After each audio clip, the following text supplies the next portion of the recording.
Yeah, try not to distract them too much. I know. I'm only driving half a block. I was just notarizing a document for my neighbor. Okay.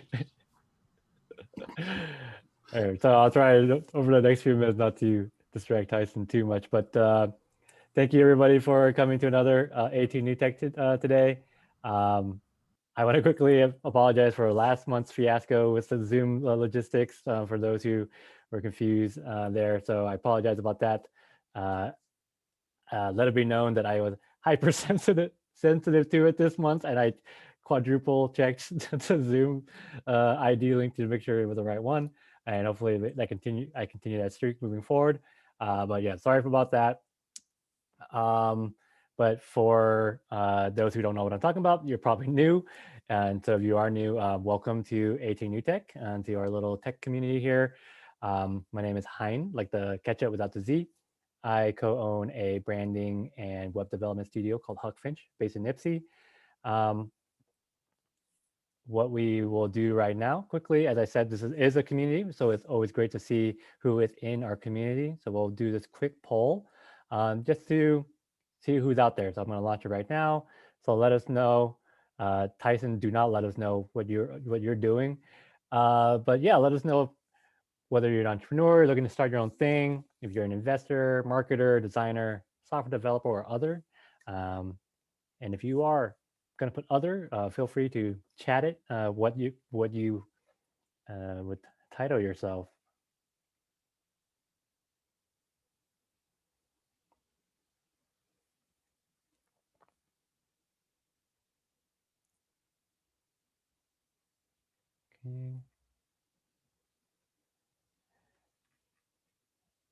Okay. And I assume that this, when we get to 28, the single holdout might be Tyson. All right.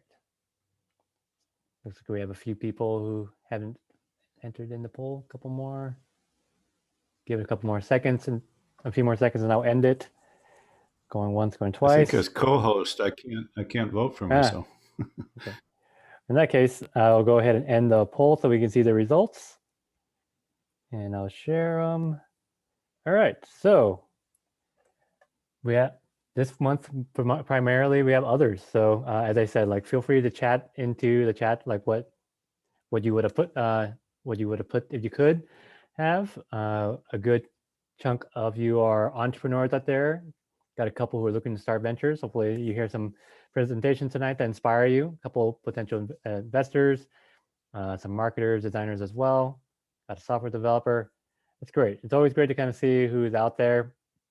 Again, like it is such a great community of folks. And one of the things that we want to do with A2NewTech is bring people together, cross-pollinate and support each other. Another really great place to do that is our Slack community. So I'm going to provide the link here. You go to madeina2.com/Slack. You can join our Slack community, and it's very helpful. A lot of great resources in there. People ask a lot of great questions, a lot of great announcements. But Gibson, for example, from Eastern and Stock has announced a couple times now about his digital marketing workshop that he does with like students do Eastern. And so there's opportunities to get summer interns through them. And if you're in the Slack, you can find out all about that. But yeah, please do join the Slack. And before we jump into our main attraction tonight, and now that Tyson is back and he doesn't have to be distracted, he's clear of all distractions. I'm going to quickly thank our sponsors, starting with A2 Geeks, Roger Rail, co-organizers over at the Entrepreneurship Clinic at U of M's Law School, and Ann Arbor Spark. For those who are new to this, I'll just give a quick rundown of how this will work. We have 3 great startups tonight who are going to take 5 minutes each to pitch and present their startups. After that, there'll be 5 minutes of Q&A. Please feel free to type in your Q&A into the chat. They're just going to read it and then respond. And after our 3 wonderful pitches, we'll do community announcements. So if you have any announcements that you want to make, whether you host a meetup or you're looking to hire, looking for a co-founder, whatever it may be, feel free to announce it at that time. So just think of yours right now. After that, we'll have breakout sessions, just randomized breakout sessions, about 3 to 4 people a room. So you get to meet and talk to each other. And yeah, you can hate on the Michigan weather for what it is right now. And with that, I'm going to quickly give an introduction of who is presenting tonight. We have Louis Ganelis. Hopefully I pronounced that last name correctly. At Rivet Work, we have Daniel Hodges from Mechnology and D'Angelo Smith from Ticket Avengers. So with that, I am going to spotlight Louis. He can correct my pronunciation of his last name, make me feel bad about that. And a quick summary of what Rivet Work is. Rivet Work helps trade workers get to work and earn a better living, whether that is going to their next job, their current job, or their next employer. So with that, I'm going to hand things over to Louis for you to present. All right, thank you so much. It's good to be here. I appreciate everybody's time and I appreciate you hosting me. It's Louis Gelinas. That's actually not how it's supposed to pronounce it. It's Gelina. It's an old French name, but we forgot that 100 years ago. So I don't blame anybody else for having a hard time pronouncing it. So it's nice to meet you guys. I'm a co-founder and I'm a developer at Rivet Work, and I'm excited to share a little bit of our story here with you today. Although I know this is a community technologist, so before I dive in, I'll talk about some of the cool tech trends that are informing what we're doing at Rivet. One is all business processes moving to the cloud and sort of the infinitely growing total addressable market of software as a service. And then along with that, all business applications are moving into the browser, and people want to access those applications from their phones and provide relevant information from their phone. And that's sort of paired with this other trend, which is agile software development, which is basically software is getting better every day. People expect software to be continuously improving. These two trends, the growing market and the continuous improvement, it's an evolutionary pressure towards specialization. My thesis here, which is more broadly, is that there'll be a LinkedIn-sized company in every industry vertical because this evolutionary pressure for specialization creates software that is tailored to an industry's exact needs. And there's going to be a big winner in every industry vertical. And that's great news for entrepreneurs because the question is, where can you be helpful? And for Rivet to answer the construction trades. So Rivet is a workforce management platform for the construction trades. We bring worker scheduling, forecasting, recruiting, and job site communication into a single platform for our contractors, their trade unions, and our construction workers. We chose this because this is what we know. Andy, my CTO, was a stonemason, 15, 20 years ago before he got into software development. I was an Army infantryman, which has a lot in common with the skilled trades. But on the commercial side, our CEO and VP sales and marketing used to make Bluetooth connected lighting controls and sell them to electrical contractors and partner with the training school here in Southeast Michigan to teach folks how to install their products. And on this journey, which we've been on the software journey here for 2 years now, we've met a lot of folks and gotten to know their needs. We've learned about how the apprentices and journey workers who initially inspire us need up-to-date information about their current job and schedule, and it's a high turnover between contractors. They need to know where their next opportunity is going to come from. The foreman's crew is always changing. They need to know who's going to be on the job the next day. The project manager has to make sure everything's on schedule and on budget. And then we get to the scheduler, who I'm excited to tell you a lot about, who's sort of the air traffic controller, making sure everybody's at the right place and the right project to make all of this happen on the construction job. And, giving that business owner peace of mind that all the projects are going to be resourced and they're going to happen. As we've made our way through this idea maze, we've realized that the scheduler is the best opportunity for software to deliver a 10x value to what contractors are currently doing. Scheduler's job is very hard, it's very data oriented, and it's very manual. They spend hours reviewing spreadsheets or updates by text and phone to figure out what jobs are going on and what resources they need. They have to figure out who's available for transfer to meet unmet labor needs. And then they got to make all sorts of phone calls, emails, and coordinations to make this happen, notify people of changes. And then it's just on repeat for 8 hours a day, 5 days a week. And, this scheduler that we sort of have, our flagship scheduler, Kristen, at one of the biggest electrical contractors in Michigan here directs $150 million in annual labor spend at one electrical contractor. And she directs that all through spreadsheets and whiteboards. And that's how it works everywhere. This is the large electrical contractor with $1 billion in revenue per year. And this is how their processes currently work. So we give schedulers superpowers. We bring all these things into the cloud. We give them a web interface to schedule and forecast these manpower needs. We automate all the communication between the different stakeholders, and we surface these insights to them. And for our pricing is about $10 per worker per month. These folks' time, it's worth $50 per hour. If we can even save a worker 2 hours in a month with this tool, we've delivered a 10x value to our customer. And we know we can deliver a lot more than that. And even more so, I mentioned this is supposed to be a platform here. This is just our entry into meeting our construction contractors' needs. Kristen doesn't just direct labor, she directs equipment rentals, $100 million per year spend at the same electrical contractor we have in pilot. All these folks need insurance, they need training, they need to be hired when a job is coming up. And all of these processes are highly manual right now. And we are going to be the platform that solves this exact problem for this exact industry. Which brings me to my call to action, which is we need help. We specifically need developers and designers with a passion for the skilled trades. A senior React developer would be great because really interactive interfaces are what help. We're raising. So if you know somebody who might be interested in hearing more about our business opportunity, I can connect you with my CEO, and we're growing. So if you know a customer that we can serve, please connect us. I think that's my timer, my bad. No worries. I was like, yeah, that's kind of aggressive. I think it's my timer. Yeah, I wouldn't do that to you, but thank you so much for the presentation. That was really great. And it's great to learn more about Rivet work. With that said, if folks have questions for Louis, feel free to type them into the chat and we'll jump into the Q&A for him. I guess like as folks are writing in their questions, what kind of trade industry have you found kind of been like your best market that you've been able to kind of like work with? Yeah, so right now it's electrical contractors. That's because that's who we know.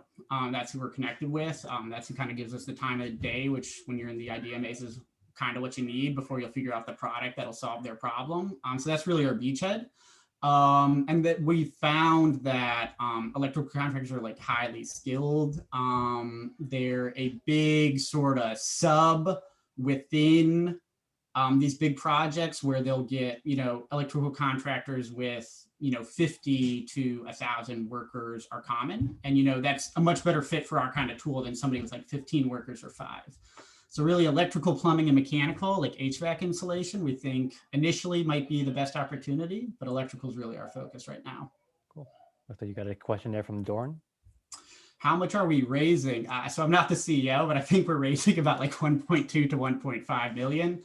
We were fortunate after a year or more working on the project, we raised 600,000 last year. That's allowed us to bring on some employees, get these big enterprise customers into pilot, and develop a distribution partnership with somebody who kind of already has a Rolodex of every electrical contractor in the US. And so we're raising to hire more developers and more customer success people to serve our customers and maybe expand into another vertical when we find a distribution partner. Is the focus on GCs managing all their subs or individual trades? Absolutely individual trades. But the GC thing, we hear a lot about it because, these contractors on job sites together, they want to talk to each other. There's a tool called Procore that's sort of like the construction tech, like flagship product. And they do a lot of like GC level, bring in the subs, handle the accounting, handle the project management, where we're really honed on, skilled trades, workforce management as our niche. I love that. What is your technology stack?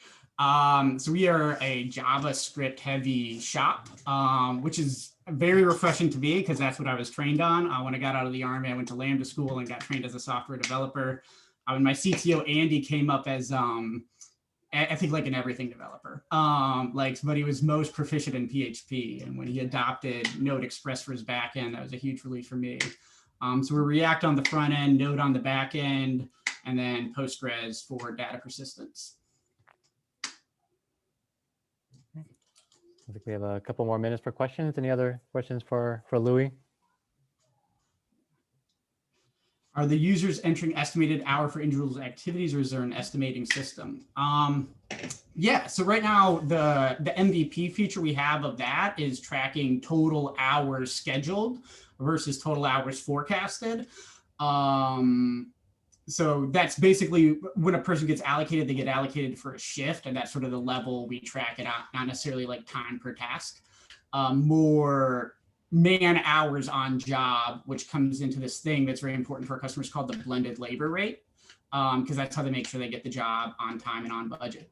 Do you have any photos of the interface yourself? I could share a little bit of the platform itself if we had like a little bit of time. If you go to the website, Allison is great and Cedric are great at putting up videos of our features as we're releasing them. So I'll just drop a little www.rivet.work. You can see the application in action right there. I think I sent that directly to. Yeah, you sent that to me. Yeah, so I'll send it. There you go. Okay, thank you. Yeah, about another minute for maybe a couple more questions for Louis. Yeah. Well, if there's a little bit of time here, I'll just say that, I really appreciate you guys having us. So we're Detroit based, although I grew up in Ann Arbor, and sort of like the Detroit to Ann Arbor technology connection definitely needs to grow. And it's great to hear that the other entrepreneurs will be pitching tonight are also from, the greater Southeast Michigan area. Because I think there's a lot we could do here to just strengthen these connections between the different centers and, share talent and ideas. So I really appreciate everybody joining in, and my gracious host here for giving me a chance to give the pitch. Yeah, absolutely. I think we all appreciate having you here. And if you don't mind, if you want to share your contact information in the chat too, people can reach out. But yeah, definitely if you know folks who can help Louis raise some rounds, any potential employees, help them out.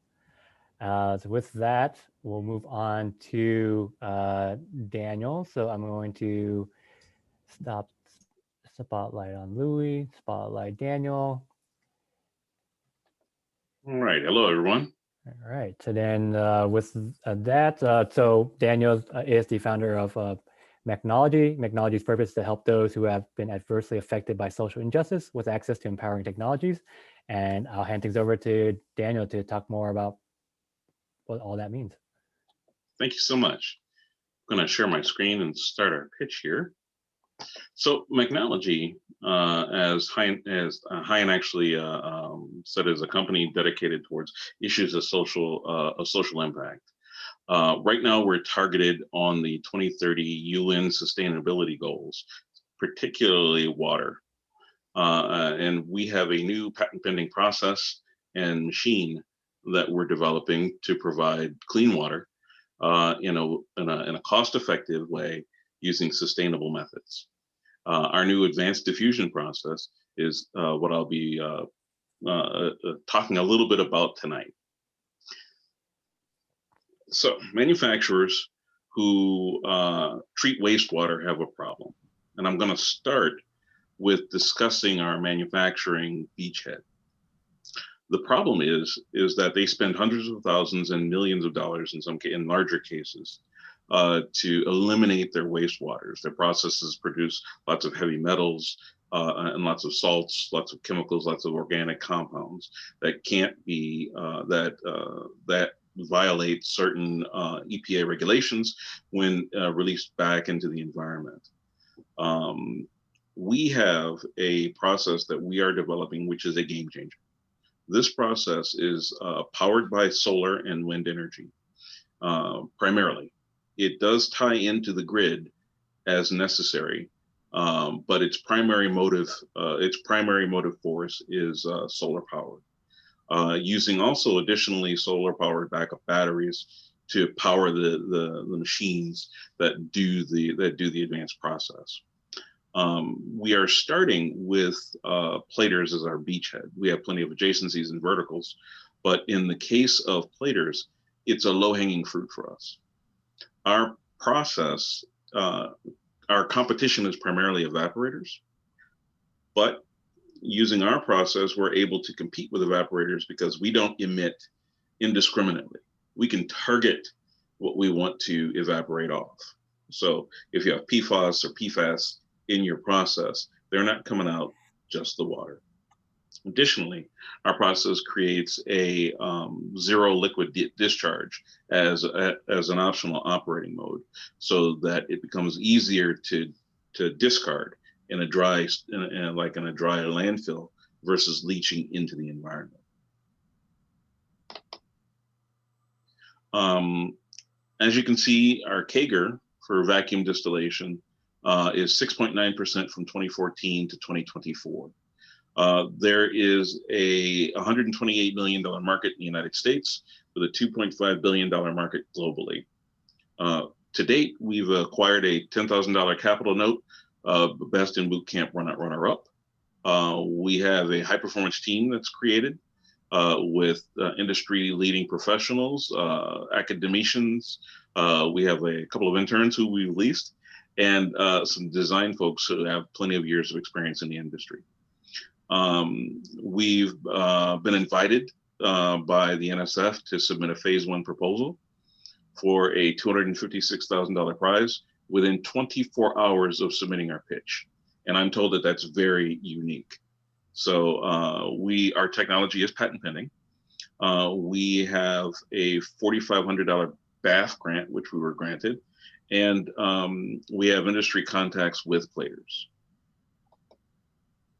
As I mentioned before, beachheads are our platers, but our verticals are really, instead of evaporating off the water, bringing it back in for either processed water or drinking. Anyone who wants to use the evaporate is a vertical. Anyone who wants to remove the water is an adjacency. And that's because there's another half of the system required to bring the water back into a drinkable form, into a liquid form, a condenser and a cooling method. I mentioned our team, a very high-powered, very technically apt and able team. We have myself and obviously several student interns. We've got some industry professionals. We've got Dr. Robert Flesher and Dr. Liping Liu, who are leading professors in their fields. Dr. Fletcher sits on several environmental boards within the state of Michigan, and he is a renewable energy specialist. And I'd like to thank you all for your time and invite you to ask me any questions or take a look at the YouTube link that I'm providing here, which I will put into the chat. Awesome. Thank you, Daniel, for sharing Mechnology with us. I guess the question I have for you is, what's your ask of us? How can we support Mechnology? So right now, Mechnology is at an inflection point where we're getting ready to gear up. So we need equipment, we need capital, and once we start spending the capital to build our infrastructure, we're going to approach the platers and offer them services. So first we need the capital to be ready to offer the services, and then we need the infrastructure to be able to support it. So our ask tonight is links to investors and links to potential equipment. Great. Yeah. So with that, we'll start the Q&A for Daniel. So if anybody has questions for Mechnology, feel free to drop them into the chat. I guess as folks are doing that, I guess I'll ask an additional question. How did you get involved in this such a grand problem to solve? What was your inspiration to start to do something about this? So the crisis at Flint was my inspiration to do something. I realized that I went back to school later in life for my master's degree, and I achieved my mechatronics degree, and I wanted to do something impactful with it. And Flint had always been the water crisis in Flint had always been close to my heart. So I entered into a global competition through Siemens called Innovate for Impact, and was a finalist out of several thousand people. There were 4 teams that were selected in our track for the finals position, and we made it to the finals with our development. And what I realized is that if I was truly going to make an impact, if I was truly going to do something, then I would need to take the technology that I was developing and scale it up. And the best way to do that is through the vehicle of a company. And so that's where Mechnology was born. That's great. Looks like you have a question from Robert here. All right. Thank you. Thank you. Can you describe your revenue model? We're B2B. Yep. We're looking right now for a sale on equipment as our primary source of income, either sale or lease. The service will get us we'll get the customers used to seeing us, and then they'll want to lease the equipment. The haul-off costs for some of the waste are $300,000 at a time, 4 times a year. So that's an average size plater. So for me to sell a piece of equipment that's $150,000 is less than a year return on investment for a lot of these platers. Then Mark's asking what your sales model looks like. Yep. And that's the extent of what we've developed as far as financial analysis. Our team is pretty light on financial folks. And so as we're scaling up, we're looking to develop the complete model. And then Dan's asking who the ideal B2B customer is. Yep. Right now, the ideal is a chrome plater, particularly. Chrome platers use haul-off services pretty regularly because their plating product, if they're using hexavalent chrome, they have to process that chrome and then they have to remove it. So if they're using trivalent chrome, then they just have to remove it from the water, and that has to be reduced down. And the way you reduce that down is with chelates, chemicals and whatnot. Our process requires none of that. And with it being solar powered, you don't have a lot of maintenance and operation costs because the system, it's not photovoltaic, it's solar concentrating, so it's passive. Very cool. All right. Any second questions for Daniel? All right. Last one for you here. All right. Yeah, if you don't mind answering Karen's, then after that you can respond to Austin's and Mark's through chat, so we can move on. But absolutely. So right now we don't have very much social media presence. We're just starting up, and we want to make sure that we have a really good base established, because the technology, the competition is much more well understood. Vacuum evaporators are a dime a dozen, and you can go buy one. But the issue with a vacuum evaporator is twofold. Sometimes you can't use them because you're emitting PFAS into the atmosphere, and you have to do a double process. So we don't want people to mistake us with vacuum evaporators. We want to have such a well-known, we want to have a depth of data proving the technology in the field before we announce. Okay, that makes sense. Well, with that, Daniel, just to keep things moving, I want to thank you for your time for presenting technology to us, supportive of the mission itself. I think Mark mentioned it, like leading with the Flint story, and that connection, I think, really is very inspiring to have that connection there. Thank you all for your kindness. Yeah. So with that, we'll go to our last presenter today with D'Angelo Smith. I'm going to spotlight him and give a quick intro and then hand things over. So D'Angelo Smith is the founder of Ticket Avengers. The Ticket Avengers is geared to organize and accelerate legal relief. So with that, D'Angelo, the stage is yours. All righty. Hey, everyone. I'm going to share my screen now. Well, my name is D'Angelo Smith, and I'm the founder and CEO of Ticket Avengers. And like Heinz said, we're geared to organize and accelerate legal relief. We're aimed to close the justice gap by providing affordability and accessibility to low income and moderate income individuals. The problem that we see with the justice system is, or the predatory laws against low income and middle class individuals are suspended license can be burdensome and troublesome and a concern for motorists. It leaves them in situations where they could be disconnected from family, work, and society by spending time in jail or having an arrest warrant. They're also affected economically through unemployment, where oftentimes without a license, you can't get a job. And without a license, you can't get to and from work.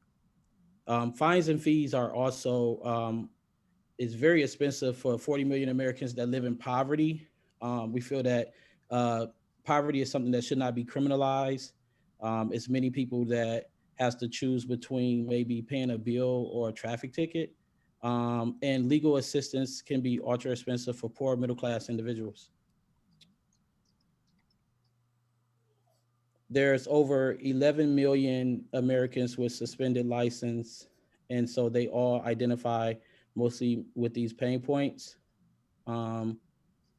There's billions of dollars in unpaid parking and traffic fines, and 70% of millennials occur late fees. 80% of civil legal needs of those living in poverty are unmet, as well as 60% of middle class needs are unmet. We feel like that's like a huge gap in the justice system. Also, our solution to this problem is an online where users can find, hire, and manage attorney representation. We also allow them to manage a wallet account and finance legal fines and fees. This allows for individuals to avoid traffic ticket late fees, lower car insurance rates, avoid arrest warrants. It lowers the taxes for overflowing jails, for taxpayers. And you can hire an attorney now and pay later so that your legal needs can be met right away, versus incurring certain late fees and the consequences of not meeting your legal needs. Municipals can make money by collecting traffic and parking debt, whereas they come up with so many amnesty programs because people actually can't afford that debt. Lawyers are able to represent a robust amount of clients, and courts can collect unpaid fines and fees. Another thing is the convenience that our solution hosts, where you can skip out on, you can skip out on maybe, you skip out on different things. Like if you have to go to work and, you may need an attorney to represent you, you will have that ability to have an attorney represent you. There's payment solutions, checkouts at different municipal websites, and you can handle your traffic tickets now. Our business model is kind of like two-sided. We allow our users to finance their attorney consultation fees and traffic tickets.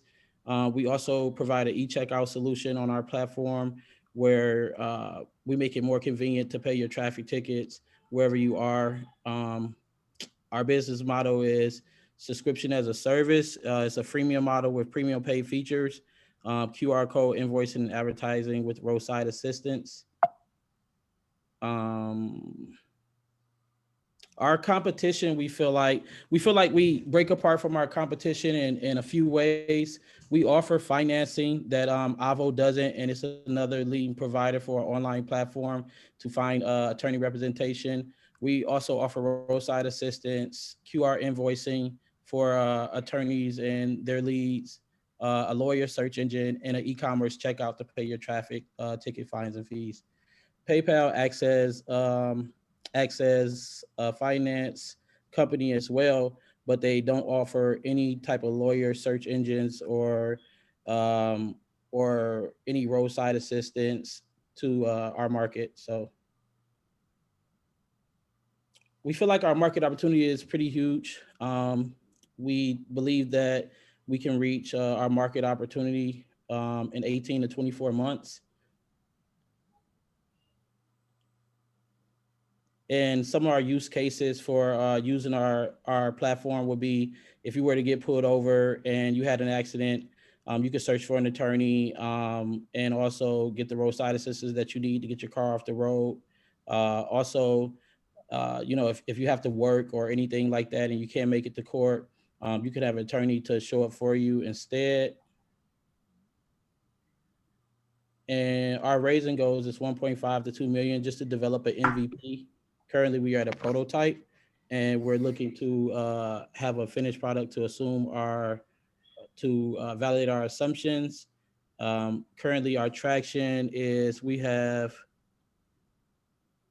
increased the growth of demand of services with over 500 leads in 2 months, increasing social media presence, building company brand identity. We also have an engaging Slack community with our team members to come up with innovative solutions to common problems. We've landed business opportunities with the Detroit City Council and Detroit City Parking Division. And that's it. That's great. Thank you so much, D'Angelo, for sharing Ticket Avengers with us. I think, I don't know if you saw, but Tyson had just mentioned his own personal experience and how this resonates with him. And I think like what you're doing is really great to support folks. So with that said, we'll start the 5-minute Q&A. And so if folks have questions for D'Angelo, feel free to drop them into the chat. I guess the question I'll ask you while people are writing things in is like, what is your ask of us? How can we support Ticket Avengers?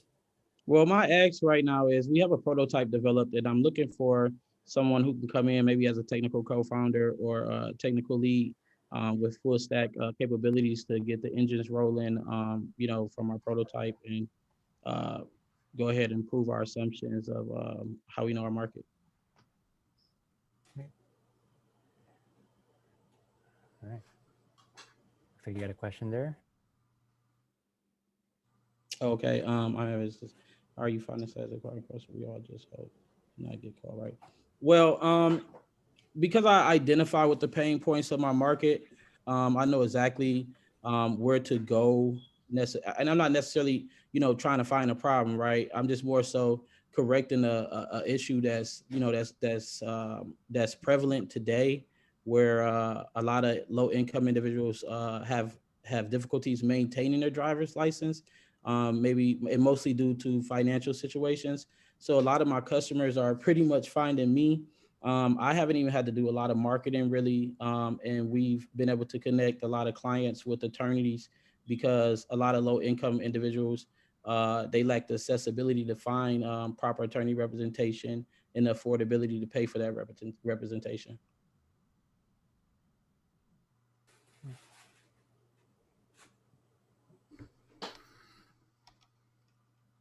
Yes. So we have a two-sided subscription model where attorneys there are able to subscribe and they can leverage client leads. And we offer, once again, like I said, the benefits of being able to attack those leads, because most of the time people don't go through with an attorney is because they can't afford it. But with us offering financing, we're giving these individuals the opportunity to leverage the attorney representation. So attorneys pay a monthly subscription to leverage leads, and a lot of our users pay for a monthly subscription so that they can enjoy the roadside assistance. And we also have bond assistance where within those monthly payments that that an individual makes, they're able to have up to 10% of their bond, as long as it's, you know, not over $1,000 paid for in 1 year.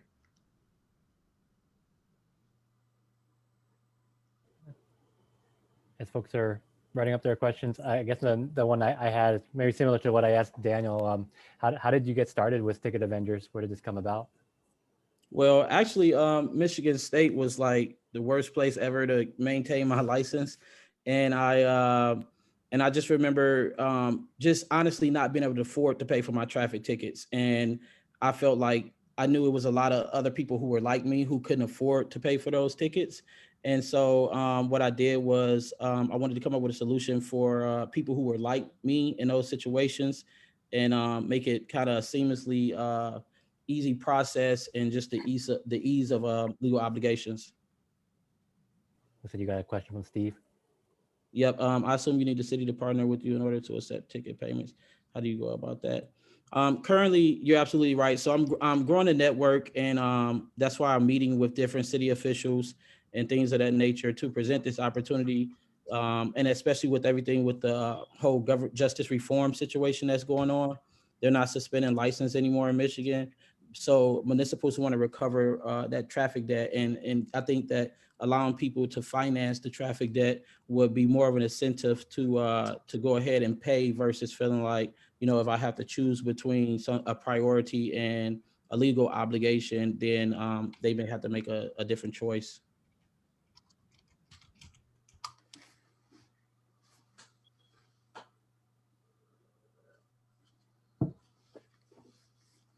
Okay, I got, let me see. Okay, another possible pain point to address is the overload quarter point between trying to help users avoid paying for tickets, but also making money from them having to pay. Yeah, well, what we do is oftentimes users, the expense of having to pay a late fee is greater than what we don't like charge any compound interest or anything like that. So, and we would never exceed the typical late fees of a municipality. So I feel like it's a win-win for the actual user. Bondman model may be helpful. Seems like the public needs to learn more about it. So basically, like I said, I just really just wanted to offer accessibility and affordability to a market that I know is having issues with being able to keep up with ticket payments and their legal obligations, and giving them an opportunity to meet those legal needs and avoid certain traps, far as, like I said, warrants and things like that, and being arrested and not being able to leverage opportunities of employment. So yeah. Yeah. Well, with that, I think that wraps up the Q&A. So D'Angelo, I want to thank you so much for taking the time to share Ticket Avengers with us. I just saw a thing from John Oliver talking about bankruptcy, and I know that's somewhat different, but just knowing, navigating the legal system, it's very challenging, as I can imagine, and this is definitely surely going to help people. So if people out there can support not only D'Angelo, but Daniel and Louis with their ask, please do, and let's continue to share our love for these different tech companies are coming through the state of Michigan. And with that, again, I want to thank our 3 great presenters tonight. And if I can ask you 3 to provide your contact information and throw in the URL to your website into the chat, that would be great for people can connect. Even your LinkedIn, for example, that would be great as well. What we'll move into now is our post-pitch announcements. So if you have a meetup that you want to promote, someone you're trying to hire for, collaborate, or whatever it may be, feel free to take the next couple minutes and type into the chat what your announcement is, and I'll grab those and I'll put them into the meetup page for prosperity's sake.